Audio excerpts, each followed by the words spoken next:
Welcome back to Our Issues Milwaukee. I'm your host, Andrea Williams. This morning, our focus has been on your health.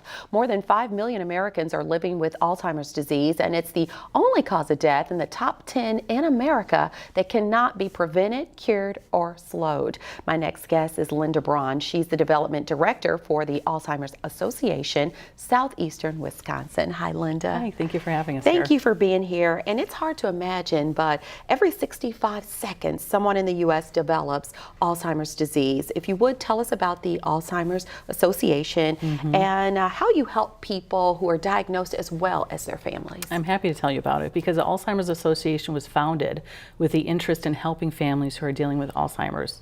Alzheimer's disease is an overwhelming experience for families who are dealing with it. They're taking care of their elderly parents, sometimes their siblings.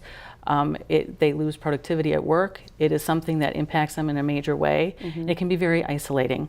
So the Alzheimer's Association was founded with an interest in bringing support to people who are dealing with it, providing them with hope, providing them with information, and giving them as much support as they can have to make their journey easier. Yeah, and learning that someone you care about has been diagnosed with Alzheimer's and other forms of dementia can be life-changing, needless Without to say. question. Many times you have family members who take on the role of caregiver, and like you said, they lose time at work and all types of things, and not to mention just the stress of making sure their loved one is okay, depending on the level of dementia that they're dealing with. So this is where you guys come in and providing resources and things of that nature to help individuals who many times feel like they are fighting this situation alone. Yes, it's very isolating.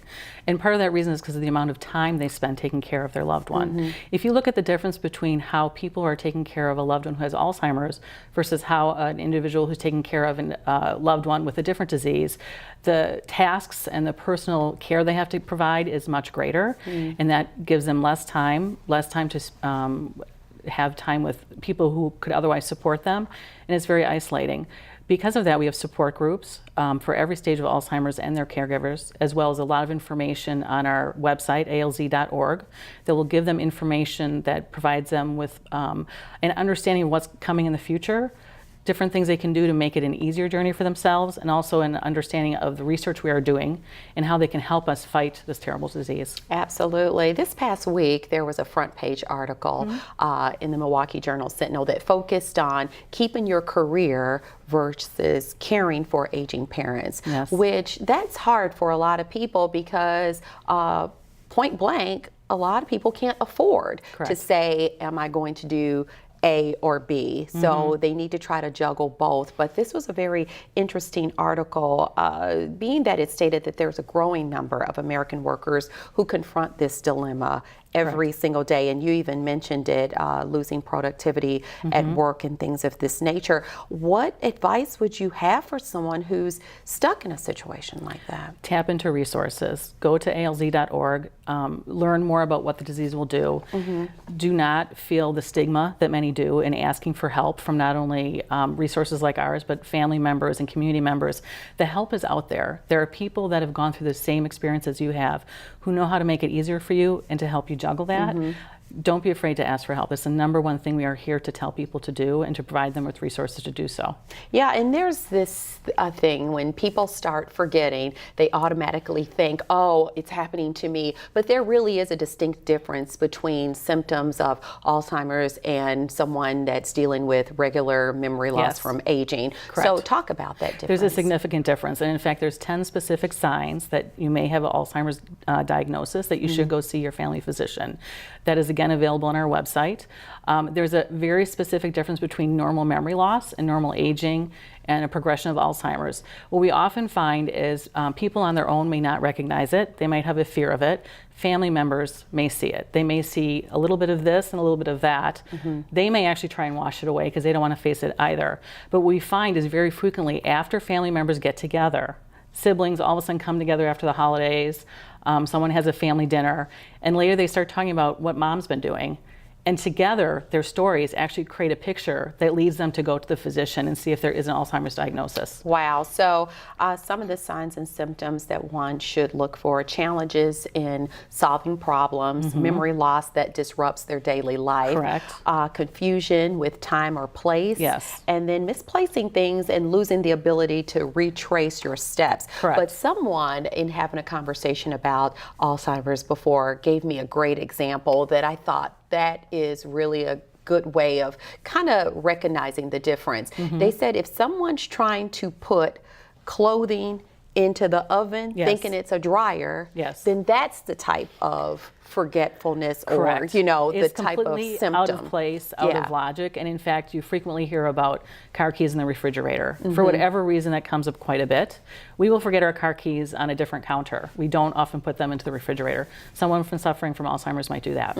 Okay, so the Alzheimer's Association holds annual walks in Correct. more than 600 communities nationwide, which is amazing. And the Walk to End Alzheimer's is the world's largest event to raise awareness about care, support, and research. You've got a walk that's happening like right here and now. Exactly. So On if Sunday, you would, September 16th, it's Yeah. our Milwaukee Walk to End Alzheimer's. In Southeast Wisconsin, we have 8 walks. They're going on throughout the next few months.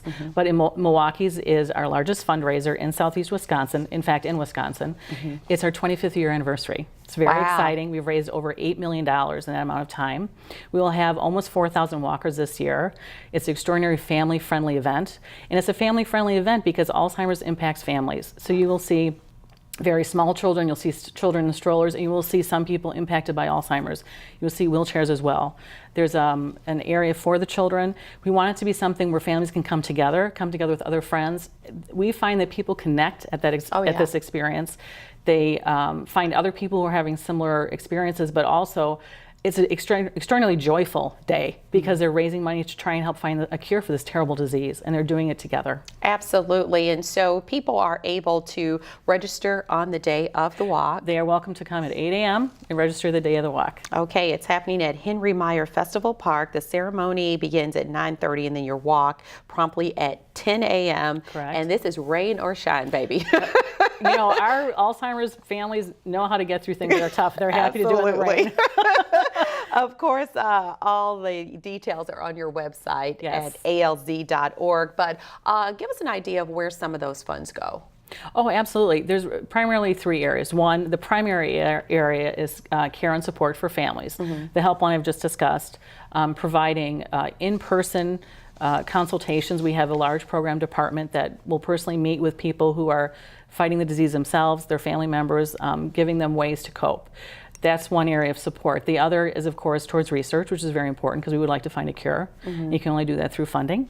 And then the third area is through advocacy to ensure that our lawmakers, we have a very strong bipartisan support of us creating legislation that'll help us fight this disease as well. And I'm glad you spoke of legislation because there was some great news Yes. just last week. I read the U.S. Senate voted to approve $425 million Yes. increase for Alzheimer's and dementia research funding at the National Institutes for Health for the 2019 fiscal year. Right. And what really people don't realize in talking about this is that Alzheimer's disease threatens to bankrupt Medicare, and as many as 14 million Americans could be living with the disease by 2050. Those Correct. are startling statistics. Well, and that's what's propelling people. And what we're finding is that the more our legislatures are getting increasingly impacted personally, that affects change.